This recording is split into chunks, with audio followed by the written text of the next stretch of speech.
Food for Thought with Professor David Ndete. Well, thank you very much for joining us this morning. Professor Ndete, how are you doing? Good to have you on board. I'm very good. We are going through a very interesting season with the COVID-19 pandemic, and it's something that I think very few people can say. The old ones can say they've seen something like this, but for many of us, this is something that we have not seen before, and so a lot of fear, a lot of anxiety. How should we look at the situation that we are facing today? For some people, they think this is the end. No, it's not the end, and I think there's a lot of hope. And the reason why I am saying there's a lot of hope is because we can learn from history. What many Kenyans or many people don't know is that the world has gone through worse conditions. Mm-hmm. In the 1300s, there was the plague in Europe, which killed more than half of the population of the world. And then I'm just picking up on the highlights. Yeah. In the 1860s, which is a long time ago, almost 150 years ago, mm-hmm. there was a cholera outbreak in London. And the people were just being thrown out of the streets because they were dead. Wow. And the garbage collectors used to come and collect them and go and bury them. Wow. That was how bad it was. Mm-hmm. Listening to the sermons that were preached at that time by Charles Hodgson Spurgeon. Yes. This was a famous, I think it's called the Prince of the Preaching in UK that particular time. You would think is the one who wrote the scripts that the preachers are preaching today. In fact, at time when I hear preachers preaching about what is happening now, from the spiritual aspect, you would think that they are actually borrowing Charles Hodgson Spurgeon scripts. Mm-hmm. London went through that, and they went through that even without the knowledge that we have today. And in 1918, the cholera, not the cholera, the Spanish the flu outbreak in Europe. If you look at the things that were written that time, and there is something that I sent to you, you would think that the instructions that have been issued today were actually borrowed from 1918. Yes. If you have time, show it. You'll be so surprised. Mm-hmm. Yet people went through that, and they didn't know exactly what was happening because they did not have the knowledge that we have today. And if you look at the pictures at that particular time, Charles Spurgeon just passed off, so we don't have recorded things about what happened spiritually mm-hmm.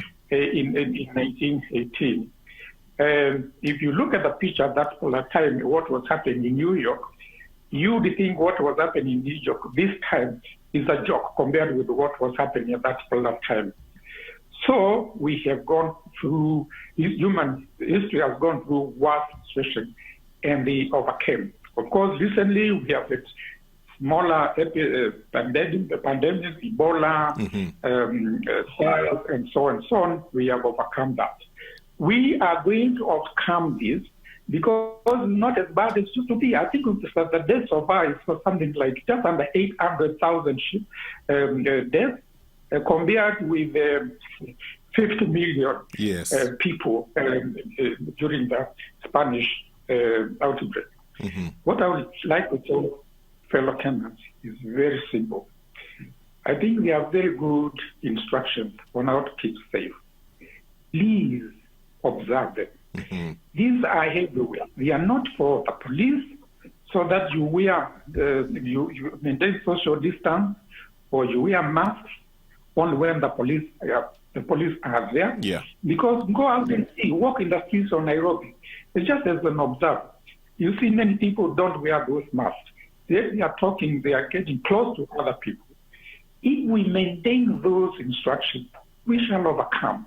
And many other countries are overcoming. If Taiwan has made such big strides within a short time, mm-hmm. why can't we do that thing? And they were doing the things that our government is telling us to do. I am not speaking for the government. I am speaking on me as a Kenyan who has been observing these things, and many Kenyans have been observing these things. Yes. I have talked to people in my office, in other places, and internationally, who have gone through this process of being positive. Mm-hmm. Of course, we know about bodies more than anybody else. But I have talked to Kenyans who have told me, listen, I did not know this was a problem until I got it. Yes. And I can tell you, I went through hell. But I was just being careless. Mm-hmm. And I only became aware when somebody I know who was doing very well passed on. And I have talked to Kenyans, several Kenyans who are telling me the same story. I have contacts all over the world. And those who tell us openly that me, as an individual, mm-hmm. who tell me openly that they went through this thing, they tell me it is not a joke. Yes. Do everything that you can do, whatever is possible to you, and many of these things are not really difficult. Keep yourself safe.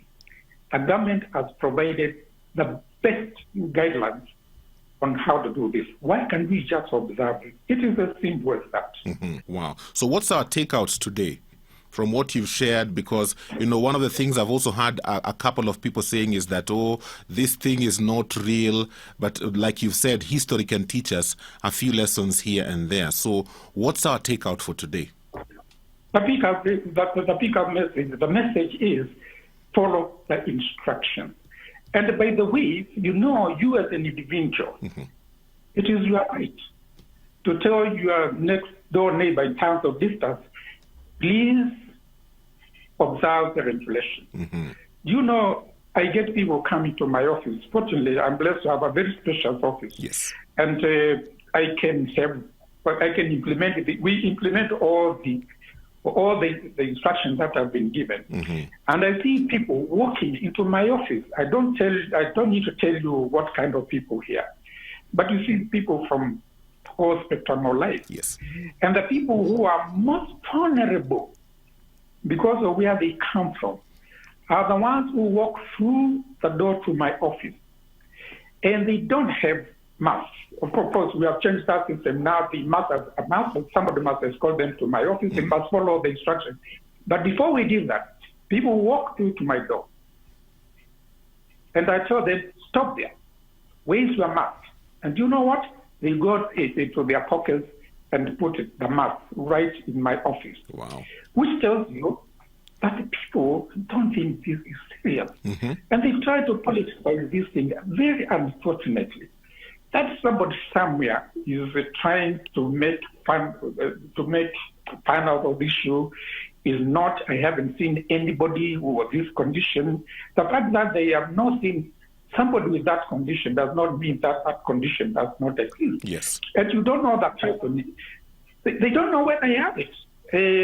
Or I haven't told them that I do not have it. Why can they protect themselves against me? Or from me, mm-hmm.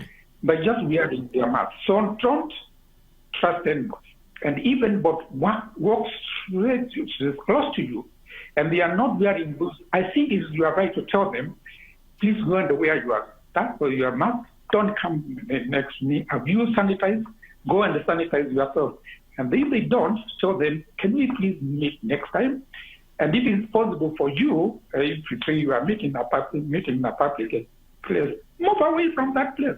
Protect yourself mm-hmm. and your family. And as we shall see as we go along, it's not the person who is COVID positive has implications far and beyond that particular individual.